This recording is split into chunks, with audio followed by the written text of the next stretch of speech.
नमस्कार दोस्तों, मैं हूं इंद्रजीत समयाल। मेरे इस YouTube channel talks with Indrajeet Samyal में आपका स्वागत है। दोस्तों, आज हम एक ऐसे विषय को लेकर बात करेंगे जो विषय था पिछले दिनों यकायक पूरे अंतर्राष्ट्रीय मीडिया में चर्चा में आया। और इस चर्चा का मुख्य कारण ये था कि जैसा कि आप सभी जानते हैं कि पिछले दिनों पाकिस्तान के लाहौर में एक गैंगस्टर जिसका नाम आमिर सरफराज था, उसे किसी अननोन गनमैन ने मार दिया।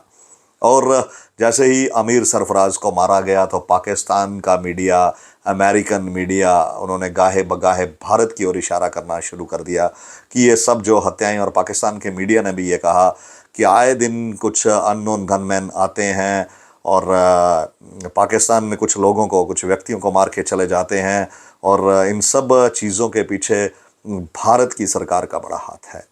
तो साथियों, आमिर सरफराज, हमें ये जानना चाहिए कि आमिर सरफराज कौन है।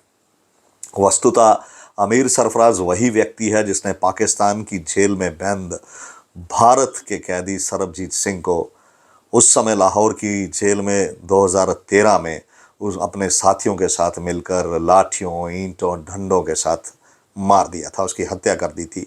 और अब इसी आमिर सरफराज को लाहौर में कोई अननोन गनमैन आते हैं और उसे मार के चले जाते हैं।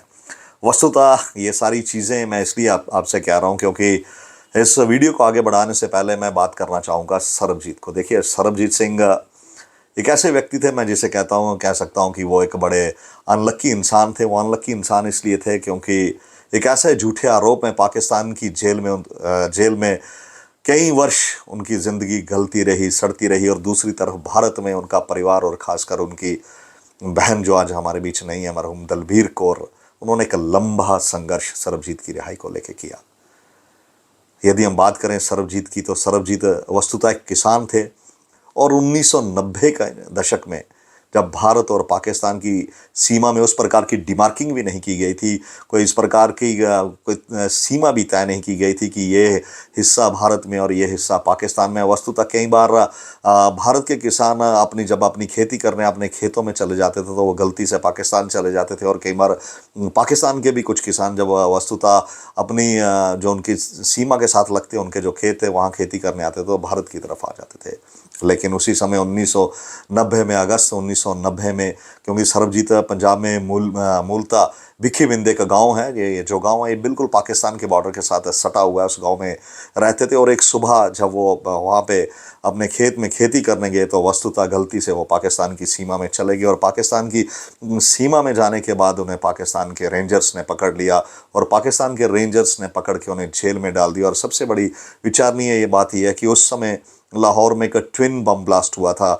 और उस बम ब्लास्ट में लगभग 10 लोग मारे गए थे और लगभग 66 के करीब लोग घायल हुए थे। और यहाँ सबसे विचारणीय बात यह है कि सरबजीत को गिरफ्तार किया जाता है 28 अगस्त 1990 को, जबकि पाकिस्तान के उस लाहौर में जो ट्विन बम ब्लास्ट होता है, और वो जो ट्विन बम ब्लास्ट है वो 30 अगस्त को होता है। ये सबसे एक झूठा आरोप उनके ऊपर मढ़ दिया जाता है और उन्हें पाकिस्तान की जेल में बंद कर दिया जाता है। वस्तुतः उस समय पाकिस्तान की जो रणनीति थी वो ये रणनीति थी, क्योंकि आज की डेट में यदि हम देखें तो पाकिस्तान में कई ऐसे ग्रुप्स हैं, कई ऐसी मिलिटेंट ऑर्गेनाइजेशंस हैं, वो वहाँ पे खुलेआम काम कर रही हैं, और वो जो वहाँ की सरकार को टॉपल करना चाहती हैं। आए दिन आप देखते हैं कि कई जगह पाकिस्तान में बम ब्लास्ट होते थे, लेकिन उस समय वस्तुतः ऐसा नहीं था।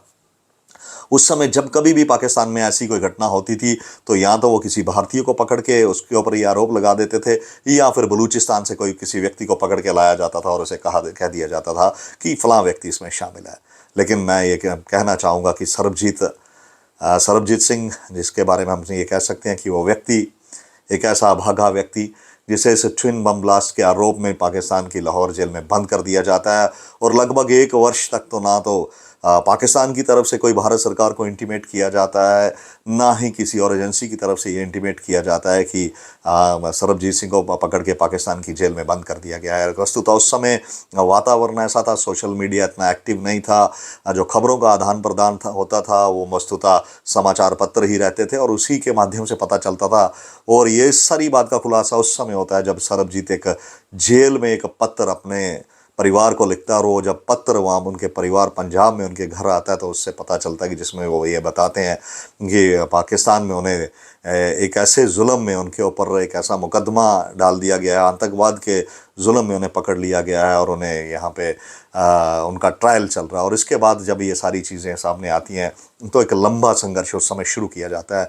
और ये जो लंबा संघर्ष शुरू किया जाता है, इस लंबे संघर्ष को उसकी बहन दलबीर कौर उसमें एक मुख्य कड़ी बनती है। और उस समय जो भारत के प्रधानमंत्री थे पीवी नरसिम्हा राव, वो उन तक पहुंचती है और पीवी नरसिम्हा राव भी उन्हें आश्वस्त करते हैं कि देखिए, मैं इस मुद्दे को पाकिस्तान की जेल में पाकिस्तान की माफ़ कीजिएगा सरकार के समक्ष जोर शोर से उठाऊंगा। और उन्होंने वो मुद्दा उठाया भी। लगभग 10 वर्ष के ट्रायल के बाद 2001 में जो सरबजीत सिंह की जो अपील थी वो ट्रायल कोर्ट में रिजेक्ट कर दी जाती है और उन्हें एक मुख्य आरोपी माना जाता है। और उसके बाद सरकार यहाँ बदलती है, मनमोहन सिंह प्रधानमंत्री बनते हैं। उन्होंने भी अपने प्रयास जारी रखे, लेकिन 2008 में जो पाकिस्तान की अदालत है वो सरबजीत को सजाए मौत यानी कि फांसी की सजा उन्हें सुना देती है। उसके बाद मनमोहन सिंह जो कर सकते थे, उन्होंने एक बड़ा कदम उठाया और उस समय के जो डिक्टेटर वहाँ के रूलर थे परवेज़ मुशर्रफ, उनसे उन्होंने टेलीफोनिकली बात की और कहा कि देखिए, सरबजीत इनोसेंट है और इस प्रकार यदि आप उन्होंने तत्काल कहा कि उनकी फांसी की सज़ा को रोक दिया जाए। और बहरहाल उसके बाद परवेज़ मुशर्रफ एक बड़ा कदम उठाते हैं और उनकी जो फांसी की सज़ा रोकी जाती है। और फिर एक समय ऐसी भी उम्मीद बंधने लगी थी कि सरबजीत वापस लौट के आएंगे। कुछ ऐसी चर्चाएं चलने लगी, यहाँ तक कि पाकिस्तान के उस समय के विदेश मंत्री रहमान मलिक ने भी यहाँ तक एक स्टेटमेंट दिया था कि सरबजीत अतिशीघ्र अपने वतन वापस लौटेंगे। और उसकी एवज में दोनों देशों में एक कॉर्डियल जो रिलेशन थे, एक कॉर्डियल वातावरण भी शुरू हुआ। भारत ने भी पाकिस्तान के कई कैदियों को रिहा किया, लेकिन वस्तुतः बात यहाँ नहीं रुकती है। और वस्तुतः इस तरीके से जब ये सारी चीज़ें आगे चली जाती हैं तो एक दिन यकायक ये खबर आती है कि 2013 में ये एक खबर आती है कि लाहौर की एक जेल में सरबजीत के ऊपर कुछ लोगों ने ईंट, डंडों और लोहों की राडों से एक भयानक हमला किया जाता है। और उस हमले में सरबजीत कोमा में चले जाते हैं। बाद में लाहौर के एक हॉस्पिटल में उनकी मौत हो जाती है और उसके बाद उनका जो शव है भारत में लाया जाता है। और पंजाब सरकार जैसे ही उनका शव पंजाब में पहुंचता और पंजाब सरकार ने पूरे 3 दिन का राष्ट्रीय शोक सरबजीत की मौत के लेके किया जाता है सारे पंजाब में। और पूरे देश में एक गुस्से की लहर इस मुद्दे को लेके पनप पड़ती है, क्योंकि काफ़ी ज़्यादा ऐसे लोग थे पूरे विश्व में, कई ऐसी NGOs थी जिन्होंने इस मुद्दे को लेकर सड़कों पे आंदोलन किया। उनका ये मानना था कि सरबजीत इनोसेंट है, सरबजीत गलती से पाकिस्तान की तरफ चला गया और आपने उसे एक ऐसे मुद्दे में, एक ऐसे आरोप में बंद कर दिया जिस आरोप के साथ उसका कोई लेना देना ही नहीं है। 28 अगस्त को आप उसे गिरफ्तार करते हैं, 30 अगस्त को वहाँ पे ट्विन बम ब्लास्ट होते हैं और आप उसी बम ब्लास्ट का पूरा आरोप उसके ऊपर मढ़ देते हैं। और इस प्रकार इस सरबजीत की जो एक लंबा संघर्ष था उसकी कहानी का अंत होता है। लेकिन वस्तुतः क्या कहते हैं कि आदमी के कर्मा कहते हैं कि कर्मा पेज बैक, और वही होता है कि वही आमिर सरफराज नामक जो व्यक्ति है एक लाहौर में उसकी एक अननोन गनमैन द्वारा हत्या की जाती है। और उस हत्या के बाद उस समय जब सरबजीत पाकिस्तान की जेल में था, उसकी वहाँ पे मौत हो जाती है। और उस समय रणदीप हुड्डा ने एक मूवी आई थी सरबजीत, जिसमें रणदीप हुड्डा और ऐश्वर्या राय ने प्रमुख भूमिका निभाई थी। और रणदीप हुड्डा ने एक बड़ा ही बेहतरीन रोल सरबजीत की भूमिका के रूप में अदा किया था। आज भी दर्शकों के मन को वो झकझोर देता है। और वही रणदीप हुड्डा जब उन्हें ये पता चलता तो वो ट्वीट करते हैं, थैंक यू अननोन गनमैन, शुक्रिया अननोन गनमैन जिन्होंने उस आमिर सरफराज को मारा।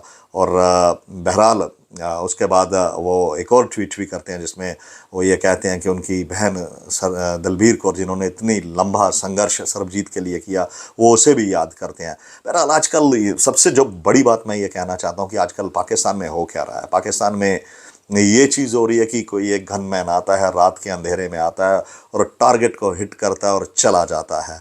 और एक एक करके आपने देखा होगा पाकिस्तान के कई दुर्दांत आतंकवादी पाकिस्तान में ही मारे जा रहे हैं, कुछ डर से छिप गए हैं। हालांकि पिछले दिनों एक खबर भी आई थी कि दाऊद इब्राहिम के ऊपर भी हमला किया गया। दाऊद इब्राहिम जिंदा है या मर चुका है, इसके बारे में भी अभी सस्पेंस बरकरार है। बहरहाल दाऊद इब्राहिम की भी कोई अपडेट नहीं है। मोहम्मद हाफिज़ सईद के बारे में भी ये कहा जा रहा है कि उसको भी जहर दे दिया गया है और वो भी किसी एक कोने में या तो कोमा में चला गया है या उसकी भी मौत हो चुकी है। और इस प्रकार एक पूरी झड़ी सी पाकिस्तान में आ गई है। और वस्तुतः जब भी ऐसी कोई घटना होती है तो भारत को ब्लेम किया जाता है, कहा यह जाता है कि भारत पाकिस्तान मीडिया और अमेरिकन मीडिया ये कहता है कि भारत के ऊपर कहीं ना कहीं वो उंगली उठाते हैं, लेकिन इस बार अमेरिकन मीडिया ने ये साफ कहा कि हमें इस मुद्दे से कोई लेना देना ही नहीं है, और ना ही अमेरिकन प्रेस ने भी इस बार कहा कि हमें हमारे पास कुछ ऐसे सेक्शन जिसमें हम ये कह सकें कि भारत इन सब घटनाओं के पीछे भारत का हाथ है। बहरहाल सबसे बड़ी बात ये है कि आज सरबजीत का मैं इस वीडियो में इसलिए याद कर रहा हूँ कि वो एक ऐसा व्यक्ति था, आप समझिए एक ऐसा व्यक्ति जिसने जो गुनाह ना किया हो और उसकी ज़िंदगी पाकिस्तान की जेल में सड़ गई, जल गई, और अंत में उसे इतने बुरे तरीके से मारा गया कि उनके कहीं जो उनकी जो डेड बॉडी थी, जब उनके ऊपर हमला किया गया तो उनके कई प्राइवेट पार्ट्स ही गायब थे। इस प्रकार अमानवीय तरीके से उनकी हत्या की गई, और आज उसी अमीर सरफराज को लाहौर में कोई एक अननोन गनमैन आता और मार के चला जाता है, और ये कहा जाता है, और इस प्रकार जो सरबजीत की हत्या है उसका बदला लिया जाता है। और रणदीप हुड्डा ने भी इस ओर इशारा किया है कि आखिर हमने बदला लिया, आखिर जो गनमैन था उसने सरबजीत के जो हिसाब किताब था उसे चुकता किया।